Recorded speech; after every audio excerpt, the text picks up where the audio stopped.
is really a great pleasure and privilege to introduce to you our featured scholar for this evening, hiding in the wings. Dr. Helene Myers is Professor Emerita of English at Southwestern University, where she held the McManus University Chair. She is the author of 4 books, including Identity Papers, Contemporary Narratives of American Jewishness, out with SUNY Press in 2011, and most recently, Movie Made Jews, an American Tradition, published by Rutgers University Press in 2021, and I will note that it is available in paperback. Her essays and many reviews of both books and films have appeared in numerous scholarly journals, as well as such venues as The Forward, Tablet, Chronicle of Higher Education, Inside Higher Ed, Jewish Women's Archive, to which she has been a valued contributor, and Lilith Magazine. In addition, she has long committed herself to career coaching and mentoring for those in the humanities who seek to feed both body and soul. Please join me in welcoming Helene Myers.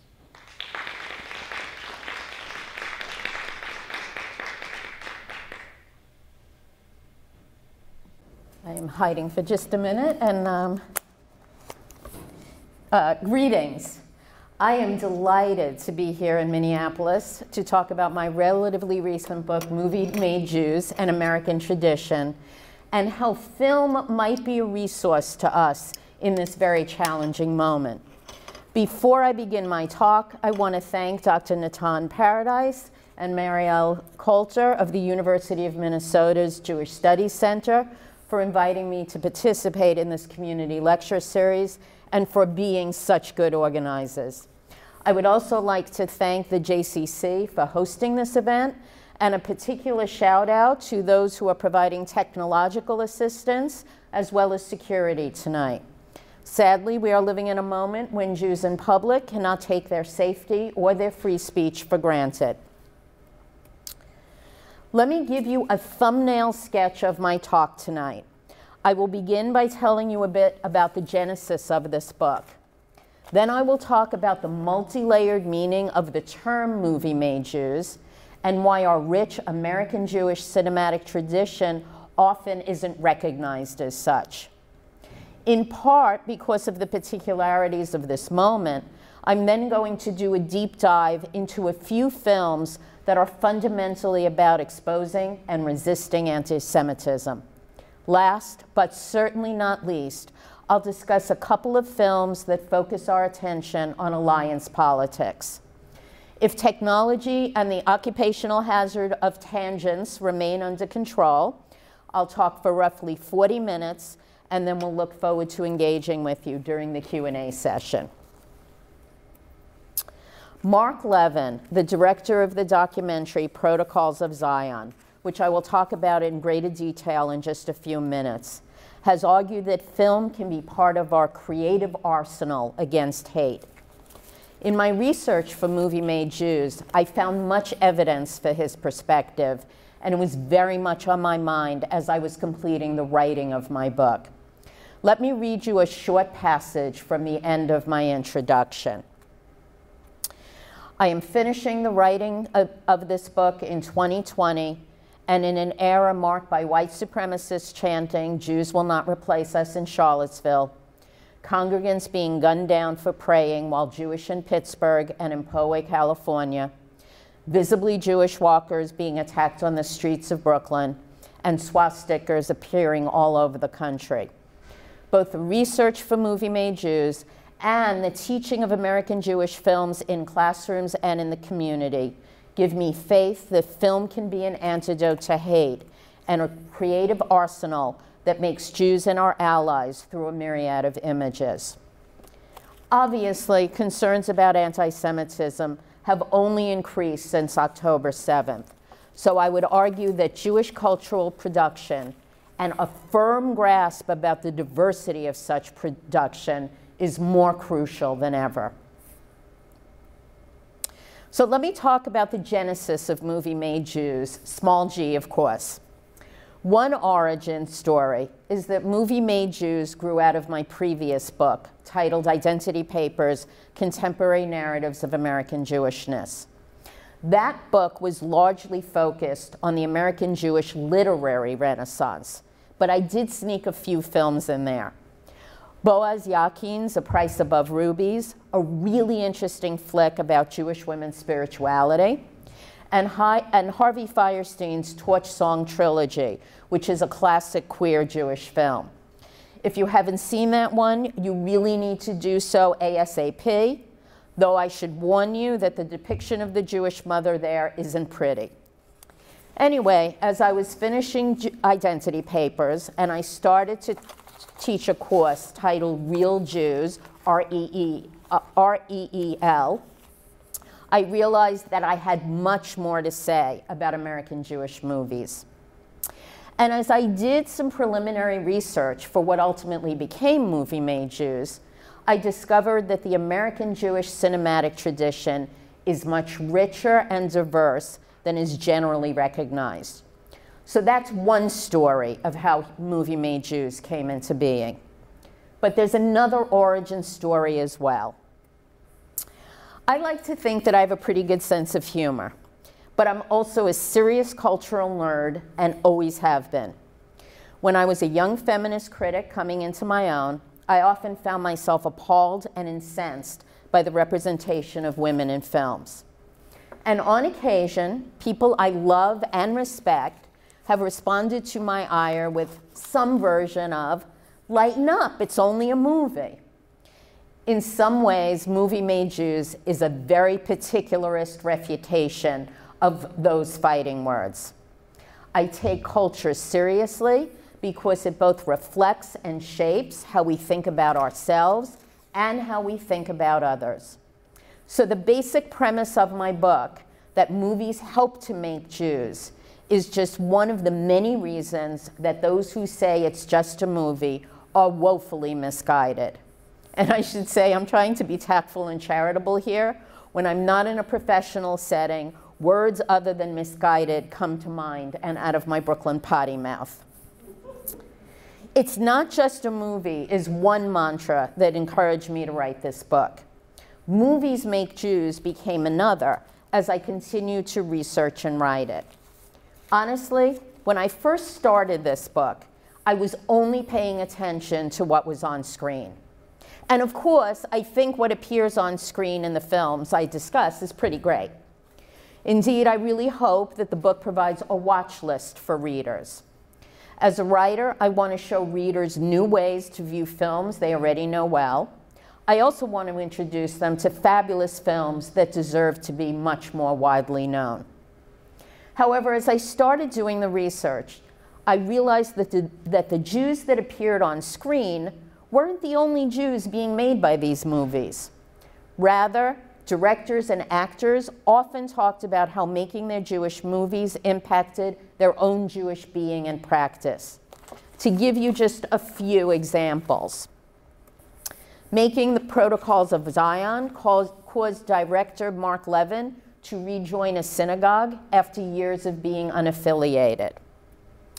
Making 93 Queen, a film about the founding of a Hasidic women's EMT corps, gave Paula Eiselt permission to embrace rather than compartmentalize her identity as a modern Orthodox filmmaker.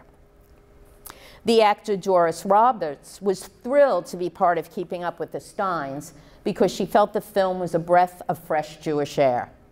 The more research I did, the more I realized that Jews were clearly being made and remade during the production of these films. And then I realized that watching Jewish movies also makes Jews. That is, helps to shape viewers' sense of themselves as Jews. Watching a screening of Milk at a JCC in California allowed queer Jews to take pride in being twice blessed and to feel represented even as they mourn the passing of an anti-gay marriage proposition. This was true even though Milk's Jewishness is really whitewashed in this otherwise stellar film.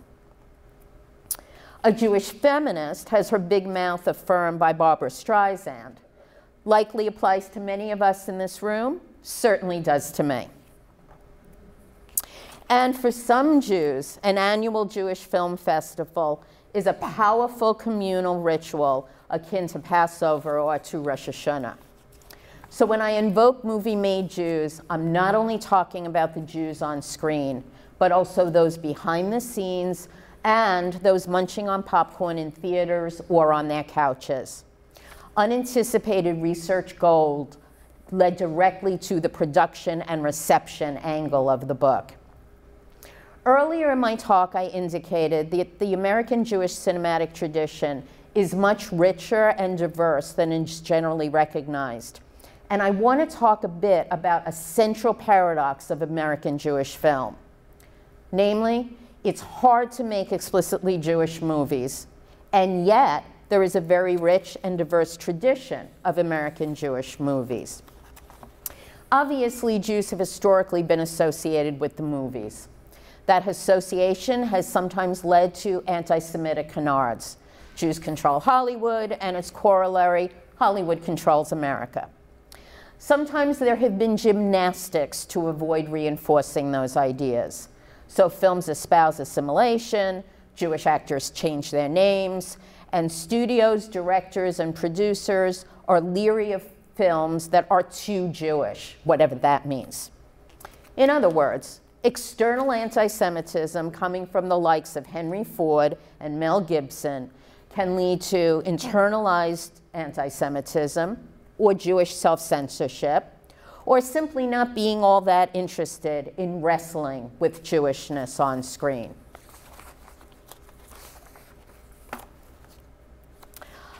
Nonetheless, as I hope I convincingly demonstrate in my book, despite the challenges, there is a very assertively American Jewish film tradition that includes fiction films and documentaries.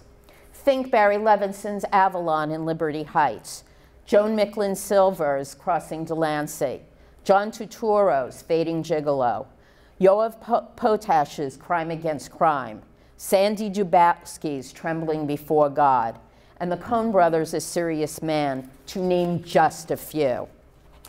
I think people underestimate the extensiveness of this tradition for lots of reasons.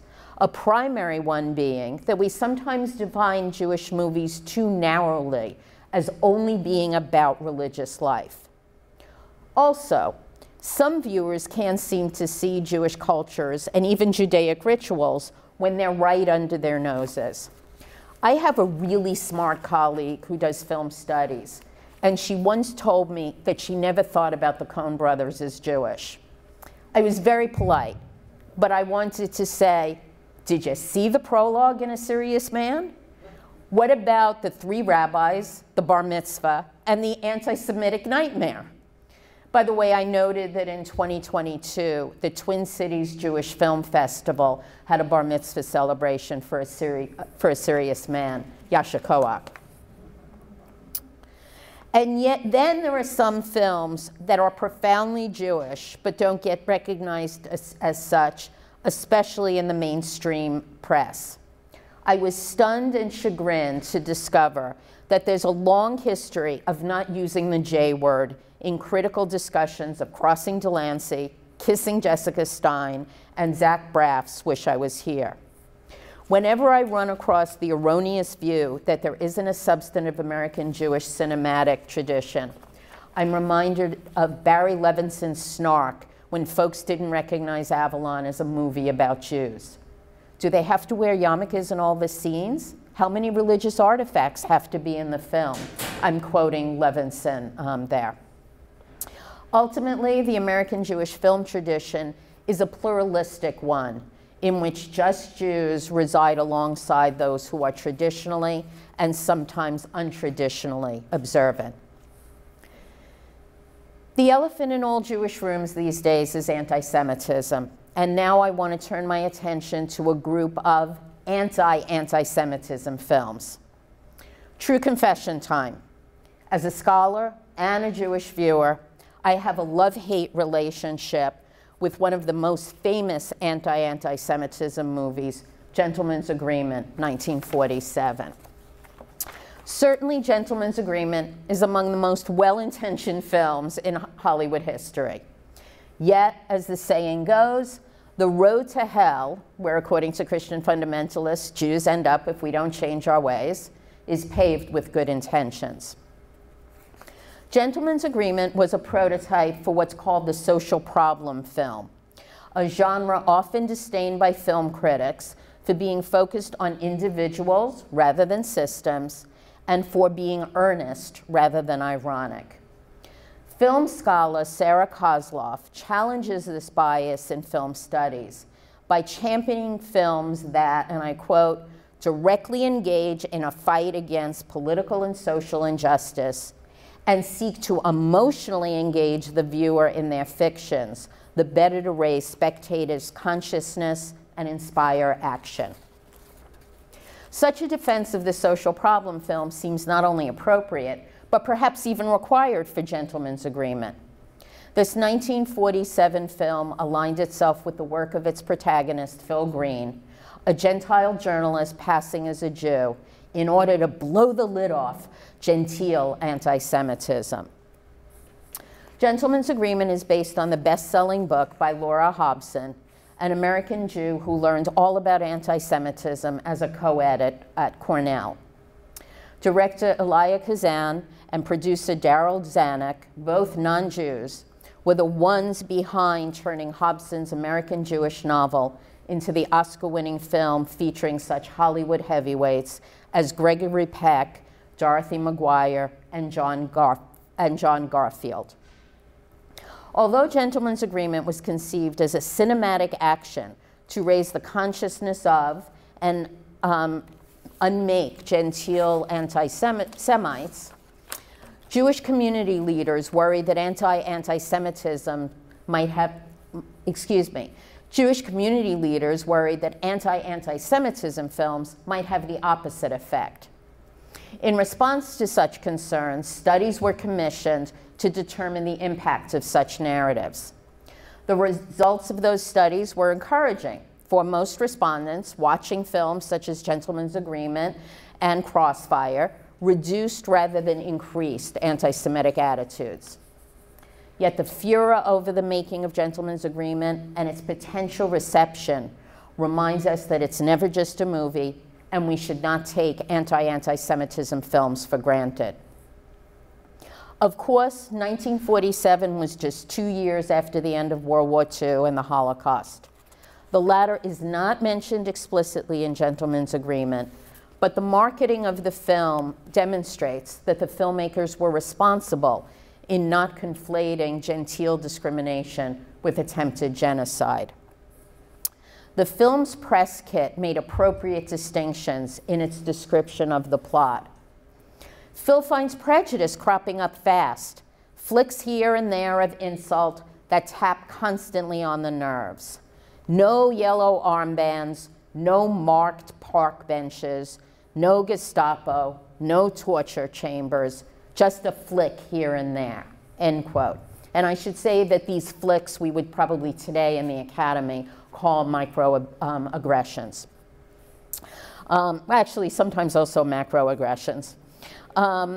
Those flicks include being denied housing, or relatedly, a room at the inn, the easy assumption that Jewish doctors are guilty of overcharging or stringing out visits, needing to change names in order to secure employment, assumptions that Jews did PR for the war effort to avoid serving in the theater of war, and being called dirty Jew and stinking kike. Given this cinematic history, the common sense Jew in my head, who in keeping with my geographic origins has a strong Brooklyn accent, says, no, what then is there not to like? You have a film that lessens anti-Semitism, that doesn't conflate US anti-Semitism with the Holocaust, and that addresses itself to the majority on behalf of a minority. You're meshuggah for criticizing it. Obviously, the cultural work this film strives to do is still needed, and it's no coincidence that after October 7th, I had a colleague email me that he watched the film on TNT and found it profoundly relevant. However, as a film scholar who cares about Jewish difference, I'm simultaneously convinced that Gentleman's Agreement plays a dangerous game by making Jews primarily in the image of anti-Semitism. Phil assumes that to play a Jew, all he needs to do is say it. And when Phil's precocious son, Tommy, asks Phil, "What's a Jew?" a word Tommy hears for the first time in relation to anti-Semitism, Phil's answer focuses on houses of worship. There were lots of different churches, and Jews called their kind of churches synagogues or temples. Making Jewishness in synagogues a church flavor is in keeping with the universalizing melting pot model of the post-World War II era. Yet, the film doesn't even sustain this reduction of Jewishness to religious orientation. There are no synagogues anywhere to be found here, no Torah, no Shabbat, not a rabbi, yarmulke, or talit in sight. Rather, in the cinematic world of Gentleman's Agreement, the experience of anti-Semitism is the only thing that distinguishes Jews from non-Jews. Dave may share Phil's dark eyes and dark hair, but as a Jew, he can't find housing in New York, despite having served his country. Professor Lieberman, played by Sam Jaffe, a physics professor visually suggestive of Albert Einstein, claims that his face betrays his Jewish heritage. However, science, rather than Judaism, is established as his religion. Yet, what really calls him back to the tribe is that it would be perceived as an advantage not to be a member. Not as honorable or privileged as Lieberman, Elaine Wales, Phil's secretary, reveals that she was born Estelle Woloski and that she couldn't get a job until she changed her name, and that she fears being lumped with, and of course I'm quoting, the kike ones. The strength of Gentleman's Agreement is simultaneously its weakness.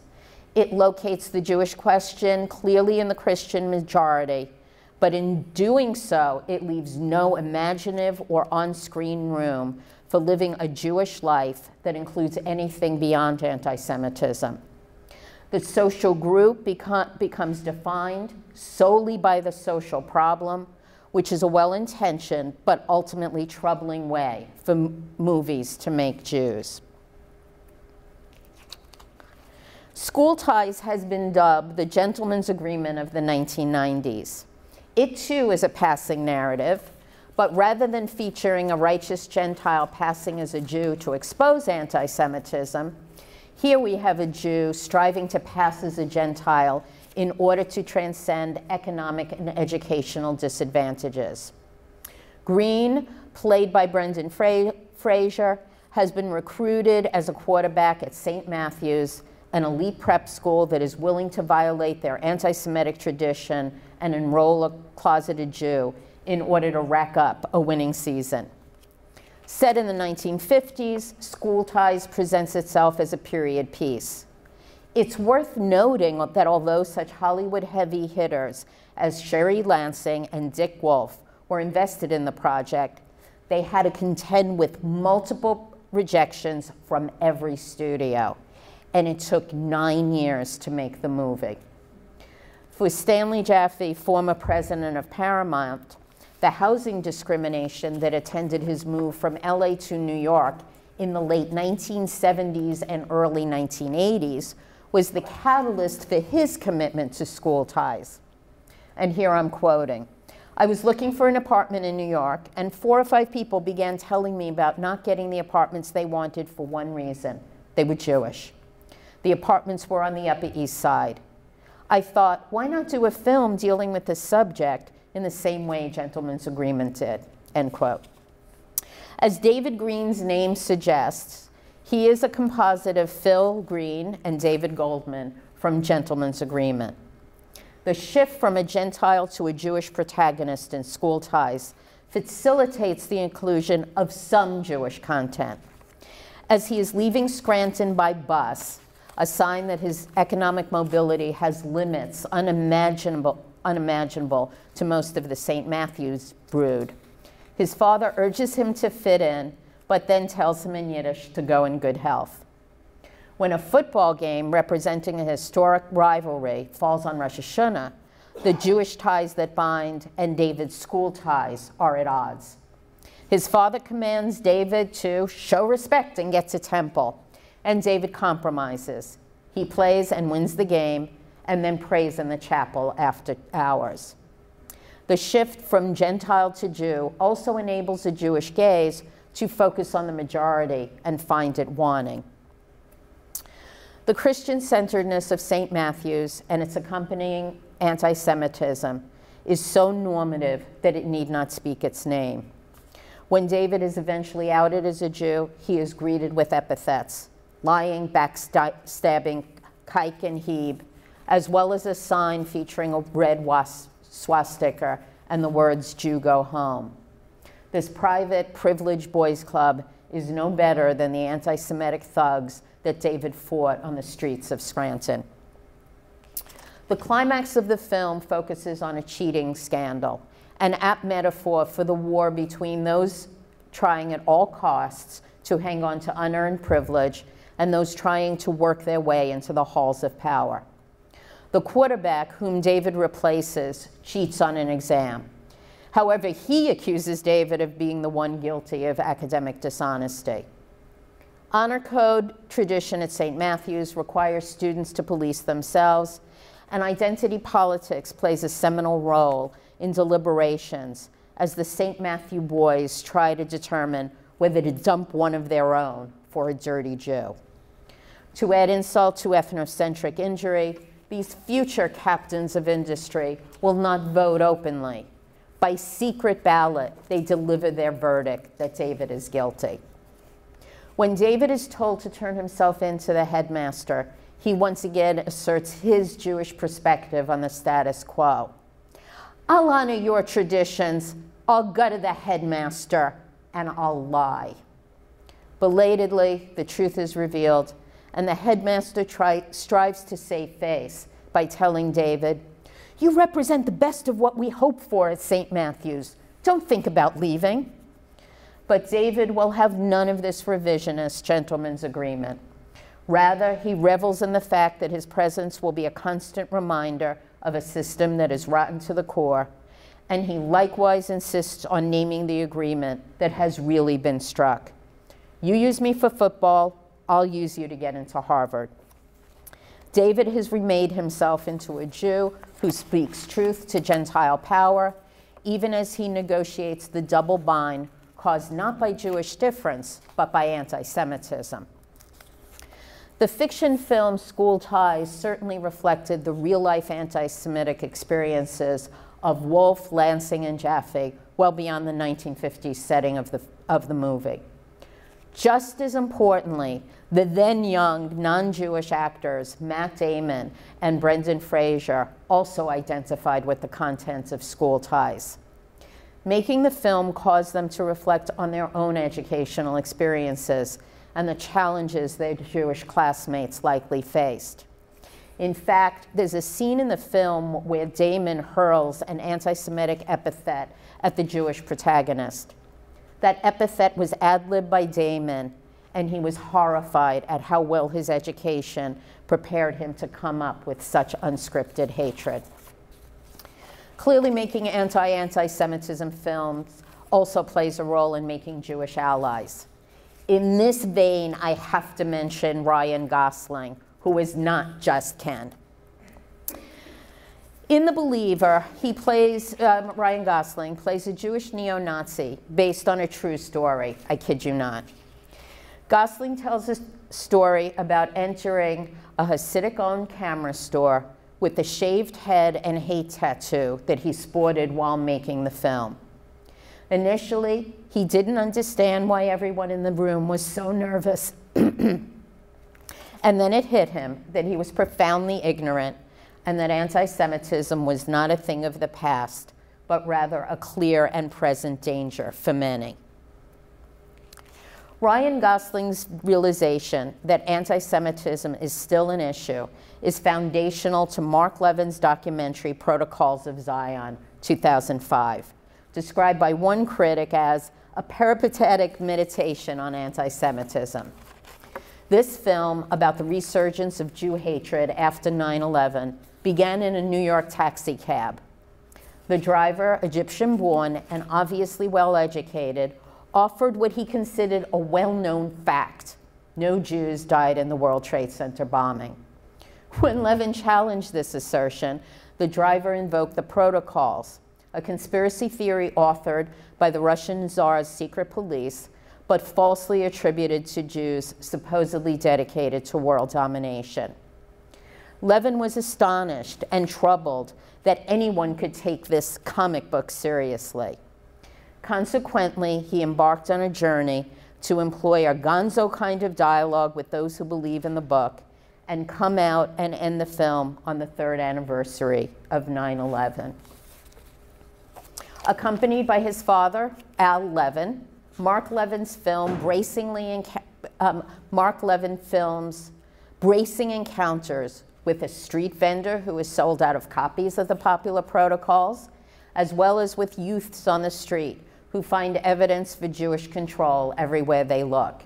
In Pepsi, which stands for, according to them, pay every penny to support Israel, and in the phonetics of then New York Mayor Giuliani's name, Giuliani. It is tempting to dismiss such trash talk as the margins of the margins. However, such a dismissal becomes less convincing as word on the street is complemented by Malaysian Prime Minister Mahathir Mohamad claiming at a 2003 Islamic conference that, and I quote, "Today's Jews rule the world by proxy and get others to fight and die for them," end quote.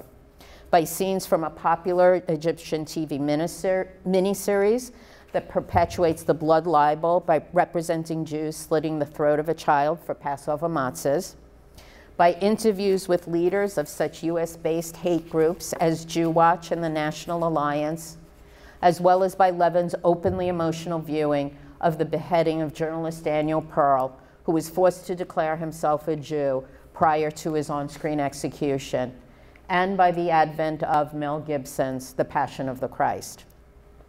One of the most common critiques of Protocols of Zion was that it lacked focus.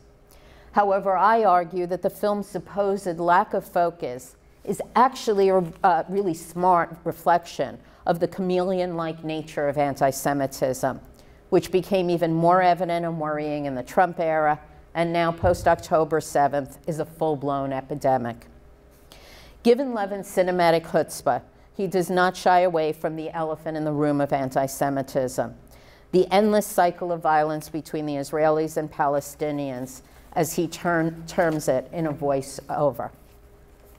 Noting that the Hamas charter cites the protocols, he interviews young Sunset Park Palestinians who are in mourning and in rage after the Israeli assassination of Hamas leader and founder Sheikh Ahmed Yassin. He also talks to participants in the Israel Day Parade. Extremist views are evident on both sides. Signs that charge Nazi Israel as guilty of genocide are counterpointed with those who believe that Kahane was right in his advocacy of expelling Palestinians. However, more thoughtful, genuinely anguished voices on both sides are also featured. Palestinian American youths who talk about the fear they feel when the phone rings, with inevitable news of dead relatives, grieving mothers, and house demolitions, as well as American Jews appalled that a mere 50, 60 years after the Holocaust, the world has forgotten what Israel means to the Jewish people, and hyper-aware that messages of peace and love belie images of Jewish heads, Nicholas Berg's as well as Daniel Pearl's, rolling on the internet for all to watch. Levin intends his film not as an instrument of conversion, but as one of inciting conversation. This cinematic goal was affirmed by a screening to an NYU group of Palestinian students who initially deemed the film one-sided, but then started a dialogue amongst themselves about political strategy, asking, do we really want to peddle this medieval shit? Because it makes us look like idiots. And if our agenda is to fight Israel and get a Palestinian state, this is retarding our cause. From the vantage point of 2020, when I was finishing my book, and even more so from that of post-October 7th, when the line between anti-Zionism and anti-Semitism has become increasingly blurry and pernicious. A film that instigates reflection on this phenomenon merits attention. I'm a firm believer in real talk, so let me say that October 7th and its aftermath have been a gut punch for those of us committed to progressive alliance politics. The betrayals, the empathy deficits, the censoring and the silencing of grieving Jews within higher education and artistic communities have been soul-crushing and terrifying.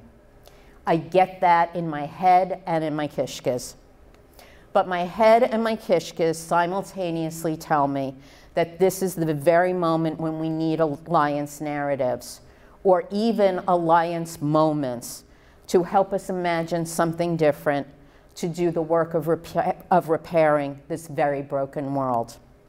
In this last part of my talk, I want to briefly discuss some cinematic commentary on alliances in the fiction film Arranged and the documentary 93 Queen. Let me remind you once again that it's never only a movie. Since 9/11, Muslim-Jewish connections have become more prominent on screen and off. As religious minorities in the United States, Jews and Muslims have much in common. However, given that these groups are assumed to be rooting for opposing kin in the Middle East, Muslims and Jews are also perceived as destined to be enemies. The enmity script is explicitly given voice and challenged by bonds of shared faith in Diane Crespo and Stephen C. Schaeffer's indie film Arranged, 2007. The film charts both the friendship between and parallel marriage plots of two neophyte teachers, Ruckel Meschenberg, Zoe Lister-Jones, an Orthodox Jew, and Nasiri Khaldi, played by Francis Benhamu, an observant Muslim with familial origins in Syria. Out of the mouths of babes come formulaic scripts of antagonism and hatred. During one classroom scene early in the film, the two teachers are confronted by students who assume that they can't be friends and indeed must hate one another because they are Muslim and Jew.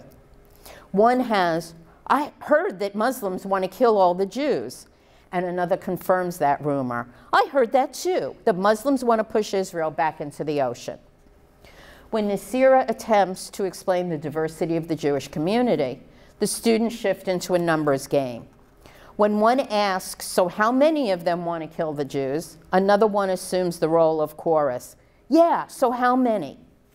What students hear dominates their thinking, despite Nasira and Ruckel's pedagogical and personal refutation of these supposed cultural truths. Even when murderous urges are not assumed, suspicion, tension, and awkwardness are depicted as the norm when Ruckel and Nasira visit one another's homes. Crespo and Schaeffer deserve credit for portraying a continuum of the subtle and crude messages that might function to keep these women apart. Although one review terms the friendship between Ruckel and Nasira a fable, this film has factual rather than fabulistic origins. Using a pseudonym, Yuda Silverman, a modern Orthodox woman, contacted Stephen Schaeffer because she thought her friendship with a Muslim woman whose disabled son she tutored merited cinematic treatment. Schaeffer agreed, wrote the script, and teamed up with Crespo to direct and produce the film on a $300,000 budget and a 17-day shooting schedule. And just to tell you, if you're, that is not a lot of money, and it is a very short shooting schedule. Silverman's home, as well as Schaeffer's apartment, served as sets, while Woody Allen's Annie Hall inspired the talking while walking scenes that portray the developing friendship between the two first-year teachers. While Ruckel's and Nasira's students and families need to be tutored in the possibilities of cross-cultural interfaith friendship, the person most in need of a multicultural, multi-faith education is the school's principal, Ms. Jacoby. Jacoby's intolerance is on full display when she praises Ruckel's and Nasira's work as teachers, while admonishing them to give up this religious thing because we're in the 21st century. There was a women's movement. While Jacobi is a cartoonish figure, she represents those who assume that observant women of minority faiths must be oppressed and suffering from false consciousness. Both Nasira and Rachel are onto Jacobi, and the shared awareness of religious bigotry, veiled as progressive thought, helps to make them allies. At one point, Nasira becomes a key player in Rachel's marriage plot. After getting information about and affirming the suitability of Rachel's love interest, she delivers this information to the official matchmaker. Nasira does this clad in a headscarf rather than her habitual hijab,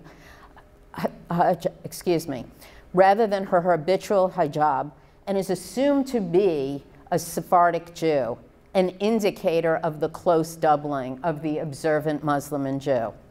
The cross-cutting technique that dominates the film formally emphasizes this close doubling. Those involved in the film's production found that the cross-cultural education represented on screen was mirrored in their own experiences. Yuta Silverman's family was, like Rachel's in the film, initially uncomfortable with Silverman's friendship with a Muslim. However, they ultimately allowed their own home to be used, and the public school scenes in the film were shot at the yeshiva where Silverman's father works. Although Silverman's rabbi did not approve the project, he likewise did not prohibit it. Co-director Crespo and Zoe Lister-Jones both found that working with Yuta and her community upended their preconceived notions about oppressed Orthodox women. Crespo is a lesbian who was raised Catholic. Lister-Jones is Jewish. And Ben-Hammou's preparation for playing Nasira included a crash course in Islam. As this Jewish actor put it, I realized I didn't know anything about it. It's really a very beautiful religion, and I felt very inspired by it. The fact that it arranged won audience awards at significant Jewish film festivals, and that screenings for Muslim student communities were positively received, suggests a responsiveness to an emerging alliance narrative. Like Arranged, Paula Eiselt's 93 Queen explores what feminism looks like in different cultural contexts. This documentary is assertively and unapologetically Jewish. It charts the struggle to birth Ezras Nashim, a women's EMT corps that serves the Hasidic community in Borough Park, Brooklyn. 93 Queen is the emergency code provided by the New York City Fire Department.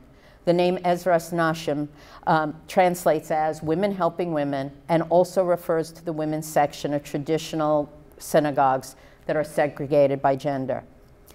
Interestingly, the existing Hasidic EMT Corps refused to allow women into its ranks, which is why a female EMT Corps was needed.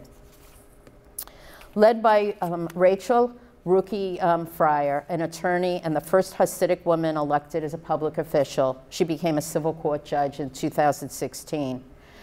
Led by her, a group of women trained as paramedics and triumphed over considerable communal backlash to found Ezras Nashim, which in 2017 earned the Basic Life Support Agency of the Year award from the state of New York. Although Black-Jewish relations aren't a dominant theme in 93 Queen, this documentary nonetheless contains some powerful moments of alliance between Orthodox white Jews and Black public officials. In one scene, an African-American man in charge of the EMT training tells the dispirited women of Ezras Nashim that he's Black and that he's been successful because he's twice as good. In a spirit of mentorship and alliance, he predicts that strategy will work for them as well. Letitia James, at the time a New York City public advocate, and now New York State's first African-American and woman attorney general, has ample screen time during the sequence in which Ruki is sworn in as a judge. Since James knows a little bit about history, she wanted to be in the room where we are making history in the borough of Brooklyn. James's focus on breaking through glass ceilings and her view that right women make some noise indicate her understanding that feminism has many faces and that Ruki is one of them, even though this Hasidic woman might not embrace a term that has negative connotations in her religious community. Notably, Isolt credits Alliance Politics for helping her to find her cinematic voice and vision. Marco Williams, a Black award-winning documentary filmmaker, was one of her mentors during her time at NYU's Tisch School of the Arts and beyond. He encouraged Isolt to view her identity as an observant Jewish woman as a positive contribution rather than an impediment to her filmmaking career. After making 93 Queen, Isolt teamed up with Tanya Lewis-Lee, an African-American activist and director, to make Aftershock, a brilliant documentary on the Black maternal mortality crisis in the supposedly developed United States. Isolt's directorial path, as well as the production and reception histories of School Ties, Protocols of Zion, and Arranged, reminds us that cinematic alliance politics not only makes diverse Jews, but also diverse Jewish allies. Thanks very much for listening.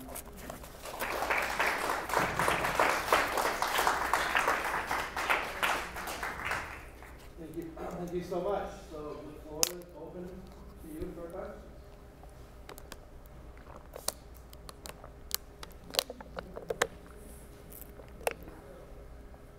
And I thank you for the pause so I can drink some water.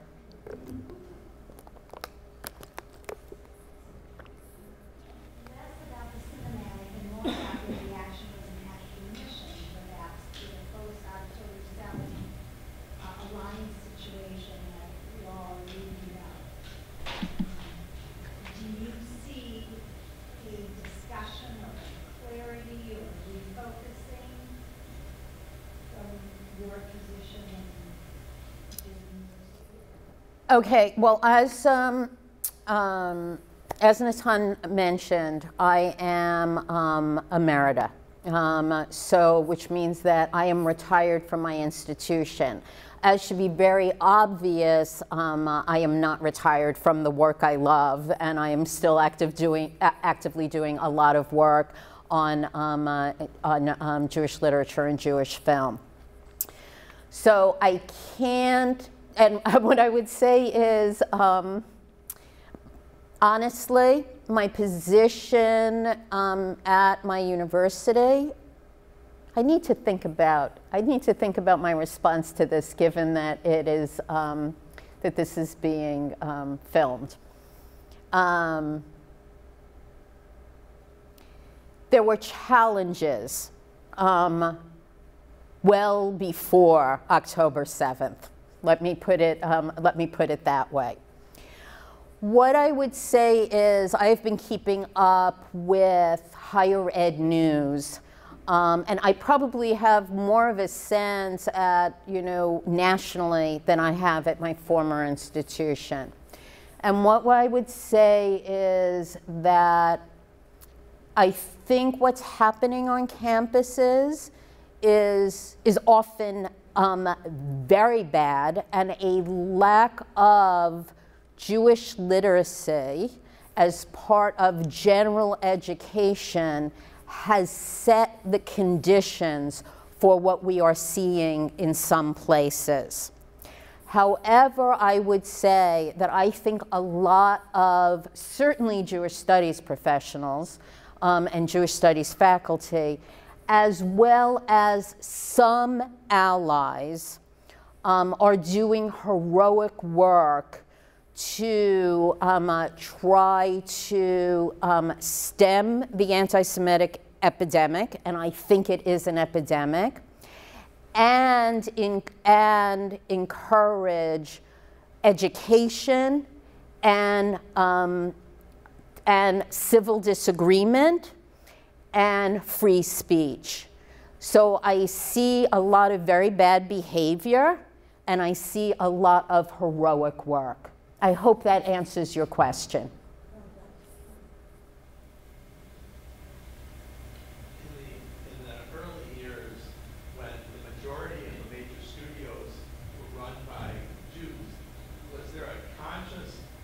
decision to avoid Jewish topics until maybe after World War II?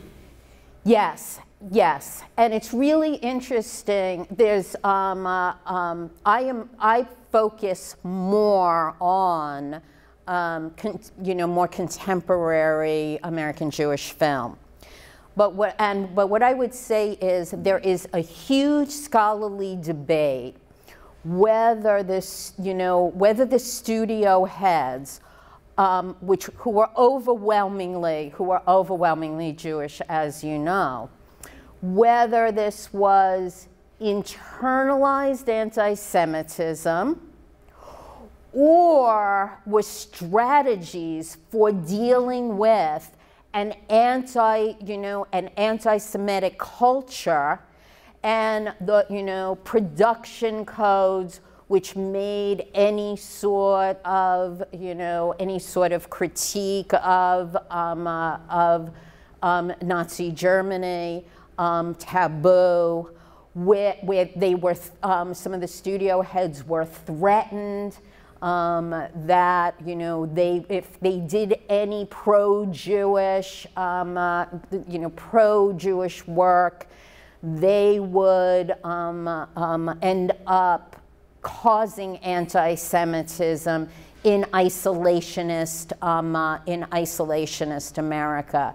And so I think in order to understand them, you not only need to understand their profound desires for upward mobility, but you really have to read some of what someone like Henry Ford was, printing in the Dearborn Independent, and understand that they were working in a really anti-Semitic context that, that even now we are not working in, and the fact that I'm saying that suggests how bad I think it was in the 30s, in the 30s and 40s. And then think about post-World War II and the McCarthy era, and thinking about that was not only anti-communist, but it was also anti-Semitic. So I think we need to view American film history in relationship to American history and Jewish American history. Thank you very much. Both of those questions were really important. Another one over here. Go ahead. So obviously, in more Jewish stories being told on film, questions are raised about casting non-Jewish actors in Jewish roles. And these questions are still with us today. Bradley Cooper in Maestro, Cillian Murphy in Oppenheimer. Did your research touch on the ways that whitewashing can be fostered or abetted by having non-Jewish actors in Jewish roles? Okay, so and I want to add Helen Mirren in Golda. I have to add that one. Not to mention, if we're moving into TV, which is not my area, my academic area of expertise, we need to think about Mrs. Maisel. I did, and we could go on. We could go on, and that is significant, which is why I felt the need to add some examples. So what I would say is, this was not as prominent an issue, and it didn't become a focal point of my research for the book.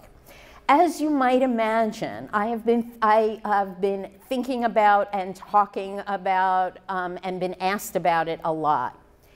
And this is what I would say. I would cop to profound ambivalence and just be honest about that ambivalence. Because on the one hand, I know the history. And so is casting non-Jews, we have Jewish stories, but we cast non-Jews. Is this a contemporary version of too Jewish and avoiding too Jewish, okay? So it's certainly tapping into that history. By the same token, because of my research and all of the films that I watched, the ones that made it into the book, but also the ones that didn't because they were really bad, I'm less concerned personally about casting than I am about the quality of the Jewish stories being told, the diversity of Jewish stories being told, and whether there is Jewish literacy represented on the part of writers and directors. It seems to me that that is every bit as important and maybe more important. So I'm totally doing, stereotypical academic answer of both ends.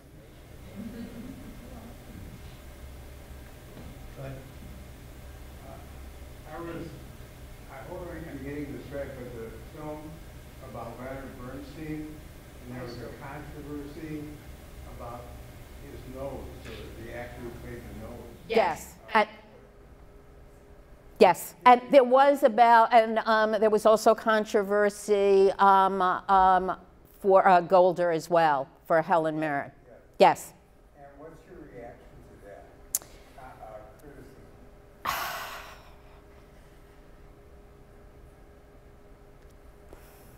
Again, ambivalent. I'm troubled by it. I'm wondering whether that is where we most want to turn our attention. Now, I think, I think that it is in some ways a symptom of a larger problem. But I think that there are, so for an example, I think that there are more concerning symptoms. 93 Queen almost didn't get made and was really critiqued because it showed highly observant women staying within orthodoxy and making a place for themselves rather than leaving, which is the narrative that we see most often when we're talking about the Orthodox and especially Orthodox women. So when I think that a film like 93 Queen and some of the people who were involved with the production were harassed in their neighborhoods because they were making the film. And that how could you tell, you who call yourself a feminist, make such a patriarchal film? I just think that our attention needs to be turned towards those sorts of issues and that affect what we have to watch, rather than the prosthetic noses.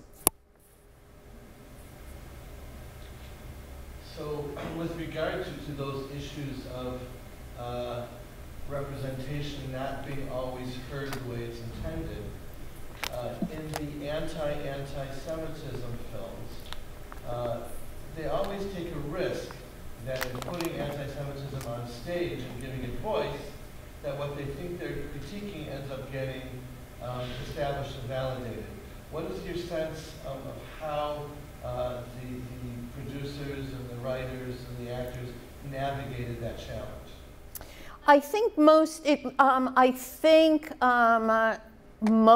of the people involved in the films that I discussed this evening and that I include in the book were very cognizant of those issues, but I think that they also are serious filmmakers. And what they did was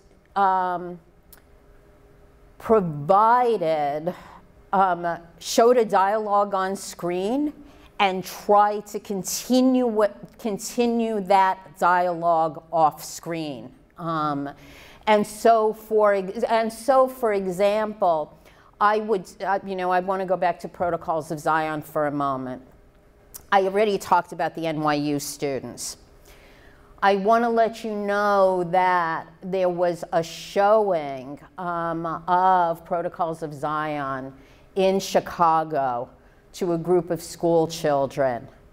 And their teacher said that, I mean, these kids were not, were not raging anti-Semites. But they had heard stuff, there were stereotypes of Jews in their communities, and that film was just mind-blowing for them in a really good way. And the teacher talked about that and how important it was. I should also tell you that in one of my courses at an institution that was not particularly Jewish friendly, I taught Protocols of Zion. And what I would say is that many of my students ended up from that film in relationship to the entire course much more knowledgeable about Jewishness and Judaisms, but also knowledgeable about the forms that anti-Semitism can take. They ended up more knowledgeable than many of their professors. So that's sort of an indirect way of saying that I think that these films, even as they are, it's not Jewish propaganda, and it's, these films are serious films that certainly show images that I think some people would object to. I think that they are doing an incredible, that they are and have done an incredible amount of good academic and social justice work. And I would say, not to mention include cinematic quality. I think we'll let that be the last word.